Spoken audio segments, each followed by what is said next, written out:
Hi there and welcome to the Business Beyond Borders podcast. I'm Cynthia Dearin, and on this show, I unlock the secrets of international business success. If COVID-19 has created challenges or opportunities for your company, check out the crisis support package, which I've put together for businesses looking to make the most out of this very challenging time. You'll find details in the show notes for this episode. Now today, as part of our special series on COVID-19, I'm talking to Rick Roache, Managing Director of Ebury Australia, about foreign exchange and why it's so important, especially right now. Let's be honest, foreign exchange, or FX as it's often known, isn't something that most people spend much time thinking about. But here's the thing, it's absolutely crucial to be across it if you want your international business to thrive. Keep listening to find out why. Rick, welcome to the show. Thanks for having me. Now, we're going to be talking about foreign exchange and global strategies for foreign exchange today. But before we get there, I'd love to know how you think COVID-19 is affecting the foreign exchange business, and in particular, what you're seeing in the market at the moment. Yeah, interesting question. Clearly very topical. The first thing I would say is we haven't seen the end of it yet, and we don't know for sure. What we have seen in terms of the markets is it's been a lot more volatile. That's really clear. We've seen from an FX perspective, Aussie being at its weakest point in multi-decades. It was moving, some days 5%, and that can be a move that takes a year in long form. So increased volatility has been one outcome. Yesterday in commodity markets, of course, we saw oil go to negative. We've seen massive movements in equity markets. Debt markets have been moving in similar fashion. So across all financial instruments, there is a lot of change, there is a lot of volatility. And so focusing back on currency, volatility can be your worst enemy. It could be your best friend, but if you're not prepared, it can have a big impact. And that's what we're doing all day, every day, with talking with clients and making sure that they're prepared. That's the main weapon that you can have to solve your challenges. Mm-hmm. What are the kinds of myths that you see floating around in the commercial environment that prevent businesses from handling their FX exposure the right way? Yeah, there's a couple of fallacies that we see people fall into quite often. I don't want to say it's frustrating, but it is frustrating, to be honest, because the same things repeat themselves. One of the common things that we often hear around when we'll sit down and understand, where does your FX risk come from and how you're handling it? And there'll be clients that say that they're not hedging because it's gambling. And we have to explain, it's up to us to explain, that it's actually the opposite, that hedging is protecting yourself. So it's getting that right in people's heads. And I guess the second, a fallacy alongside that is mean reversion. People assume that the market's going to go back to where it was. If you see a big move, well, it's just going to go back to where it was. And we heard a lot of that from importers. Let's say the market has been higher. 2 years ago, we were at 80. Now we were at 55 a few weeks ago. Now we're back to early 60s. So importers have been saying for a long time, I'll just wait this out, then I'll hedge when it gets better. It doesn't always get better. And there's countless examples of currencies that just weaken over long term. So that is common. From a more personal level, FX can be one of the biggest triggers of losing margin really quickly, right? It can be one of the most volatile parts of your balance sheet or how you structure your business. We have had situations where people say that I'm too busy. I'm too busy to look at it. I've got more important things. Again, we don't want to dictate, I don't want to come across too strong, but there'll be businesses with high FX proportionate to their turnover who are focusing on things that don't add as much value to their bottom line when they should really be sitting down and say, if FX moves 20% and you're 100% turnover to FX, you're losing 20% margin. So people will say, I'm too busy, I'll look at it later. The market waits for no one. It's not an operational piece. The best time to do it is yesterday, and the second best time is today, as they say. So making sure that you're on top of it and finding the time.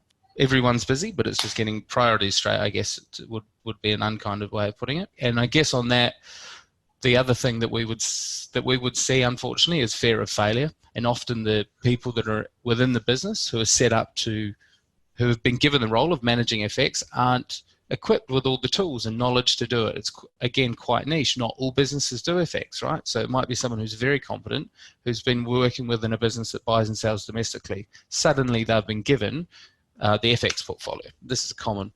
And so what can tend to happen is, if I do nothing, surely it will sort itself out, right? The problem with it is, again, it's not something operational. It won't go away. The market will move. The market waits for no one. And so the proverbial ostrich solution doesn't work, because, you know, we're talking here when within a month the market's moved down 20% and back up 10. If you're the wrong side of any of that, you can be in a situation where, you know, it's pretty challenging for your bottom line. So look, all of them I've seen in parts. All of them are understandable. So it's just about making sure that, you know, our job is to make sure people understand what risks they face, what decisions they should be looking at making, and then getting them to make that decision and making that process as quick and easy as possible. We're never going to sit there and dictate. We're not going to criticize, you know, businesses going through it, because it is complex, and no one learns FX at university. I always found that a bit of an issue, because, you know, some really, really intelligent people within finance roles don't necessarily have a grasp of it, and that's understandable. Let's flip it around for a moment. What should companies be doing today to make sure that they are in the best possible position to deal with FX risk, especially at the moment when everything is upside down and all over the place? Yeah, so there's no silver bullet in terms of what you should do in terms of an actual strategy. Every business is different, right? What you should be doing is talking to someone that is experienced, who knows what they're doing, and is going to sit down and help you build a solution, a strategy, a currency strategy around your business, right? You have to have a battle plan. If you're going into any part of your business, you will have a well thought out plan on how you will execute it, taking into account X, Y, and Z. So that's what I would be saying to do. Ebury will sit down with you for free and go through what you can pay advisors, extraordinary amounts of money to go through. That's just part of the service. That is what I'd say. The earlier that you talk to us, the earlier we can sit down and help you plan your business for whatever's coming around the corner. We don't know what's coming around the corner, but the better prepared you are, the quicker you are, the less of a sticky situation you're going to be in. And even though each business is different, and obviously each business needs a plan that's customized to its specific circumstances, are there kind of key pillars in everybody's plan that they should have, you know, key things that they should be thinking about and preparing for?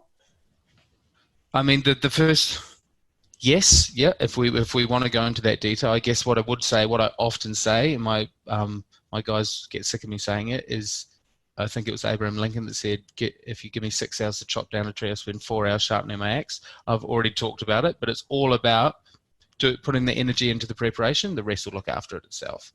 And you cannot be too late on this, because you can't say, it's not like other areas of the business where you can say, actually, okay, I'll do that in 2 days. I realize that I'm behind. Because if the market's moved, the market's moved. It's not, you know, an HR piece or an operational problem to solve where you can say, you know, I will do that next month and I will get around to it. The market waits for no one. So you might have already answered this question in that answer, but let's imagine for a moment that a company isn't trading internationally yet. Yeah. But they're thinking, this is something we're going to do in the next 12 months, COVID or no COVID, we're going to be doing business internationally.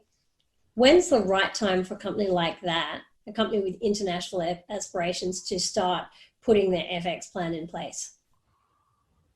Oh, I already said it right yesterday. Following that today, the earlier we can help plan, we can get all the infrastructure set up so that you can go into those markets. Because the smoother that transition into the market is, you want to build your house right from the outset, right? If we're unwinding processes, infrastructure, or a strategy that hasn't been put in place correctly, that's double the work, right? So the earlier you can come and talk to us, and we'll do that. We've had clients who are, it took them 6 months to actually go into that market, but they're set up with, you know, we offer, for instance, on our platform, we can offer you bank accounts local to 25 countries and currencies. They're in your client's name. in that country. No Australian bank can do that, for instance. Now, having that infrastructure up and running and ready so that once you start invoicing in that foreign currency, let's say, is helpful, because or else you're going to go about doing it the hard way. The earlier you can do that, the better. And each market will have its nuances that you just wouldn't know if you wouldn't know. It's not your fault. Ebury's we're the most global in this business. We're in all those markets, and we can provide you with some of the intel that you wouldn't get from reading a book if it's new markets to you, right? And we've got examples, particularly around Asia, or challenging markets that people don't know. What are the norms? What should I be thinking about? How do I finance that? What infrastructure do I need? What are the settlement methods? All of that stuff that we can download really quickly, because we're in those markets, so we know it really well. And we've had situations where, we've gone above that, even where we're matching suppliers with our clients. They may come to us and say, we're actually looking to source, widgets from X amount, from X, and then we'll go out and actually find a supplier that's also using us and match them. So it's kind of like we're Cupid in that sense, I guess. Or maybe that's overstating the analogy, but and anyone within our infrastructure who's paying or receiving, if they both hold an Ebury account, that's instant and free for both of them. I guess it's continuation of that theme. But yeah, look, the answer is, and I sound like a school teacher, but you get your preparation right and do it as soon as possible. We go and do the hard work. So the message is, if you are thinking about trading internationally, either exporting your goods from your home country or exporting goods into your home country, make sure you get your FX strategy sorted out and start as early as you can. For people who don't know Ebury, tell us a little bit about what Ebury does and how you're working with firms day to day, especially at the moment. Sure. So Ebury is the biggest non-bank in the world that focuses on SMEs trading internationally. So that's a bit of a mouthful, but yeah, what we do is we focus on corporates. So SMEs, those being, turnovers of a couple of million up to, $1 billion to large listed entities, and we help them manage their FX exposure. Clearly, if you're trading internationally, you've got an FX exposure, whether that's exporting or importing. We'll help both sides of that. We also provide trade finance.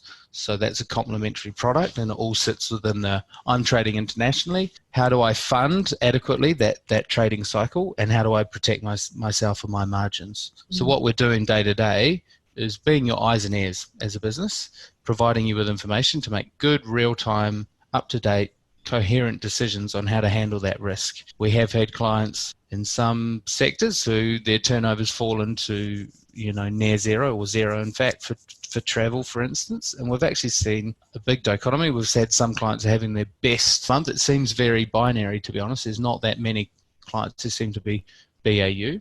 They're either saying to us that we've got an amazing amount of demand. If it's staples or fast-moving consumables that isn't going into retail, that's going through a wholesale or onto supermarket shelves, for instance. But yeah, then there's heavily affected ones who are overhedged. So each conversation is different, but we've got the skills and products balance sheet to help businesses through whatever they're facing. And there are a lot of people in the FX space, right? There are a lot of providers. Mm-hmm. Ebury is relatively young as a company, and it's pretty new in Australia. What makes you guys stand out from everybody else in the field? Yeah, you're bang on. There is a lot of choice. However, it is a massive market anyway, is what I would say. It's the biggest market in the world, FX, and it's the most liquid. There's a lot of business. It's not a sort of a niche industry, right? In terms of who we are and how we stand out, we were bought. Santander is our biggest shareholder. Santander is one of the biggest banks in the world and bigger than all of the Australian banks. So that was a big tick in our box and helped us get to where we want. Will help us get to where we want to get to, I guess, in the next 10 years, which is to be, 10 times as big as we are and the incumbent household name for SMEs trading internationally. So what the impact that's had is it's lowered our cost of delivery and lowered your counterparty risk to us, because having Santander sitting behind us as the largest shareholder is clearly a wonderful thing. So that's one part. The other part's technology, our interface and platform and the capabilities on it are best in market. And everything is clearly working towards digitalization, whether that's in, your day-to-day life And I think it's been massively fast forwarded with what's going on at the minute. Everyone has to be buying what they're purchasing online. That's a trend that was happening, but it's been accelerated. So the digitalization, the interface is best in class. And I guess thirdly is the service and expertise that you'll get is far and above the incumbents in this market at the banks. They're dealing with thousands of clients doing what our clients will do. We provide a lot more of a enhanced, specialized, high level of service. Our dealers will have far less clients in that same role in a bank.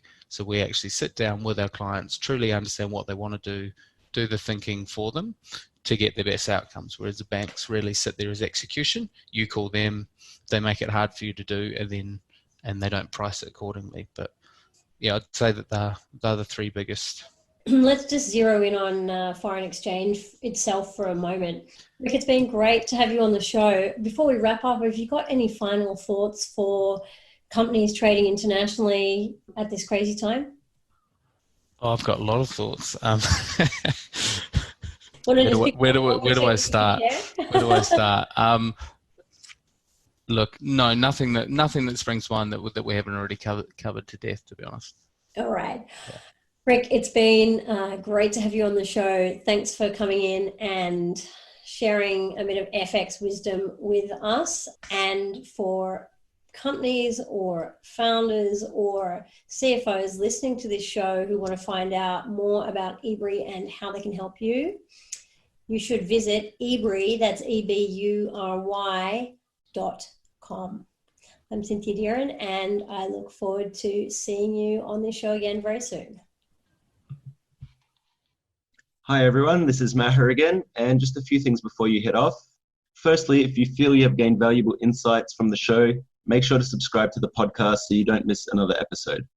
More importantly, don't forget to tell your fellow entrepreneur and business leader friends that this is the best podcast to tune into if they're looking to take on the world with their products and services.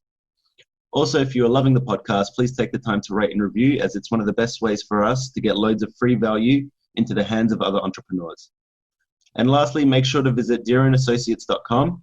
That's DEARIN associates.com, where we have plenty of free resources and tools for you to get clarity and build momentum with your international venture. If you go there, you'll find the blueprint to international success, ebooks, our latest blog posts, and more. So be sure to check it out. And until next time, this is me encouraging you to expand your vision and wishing you all the best as you continue your global journey.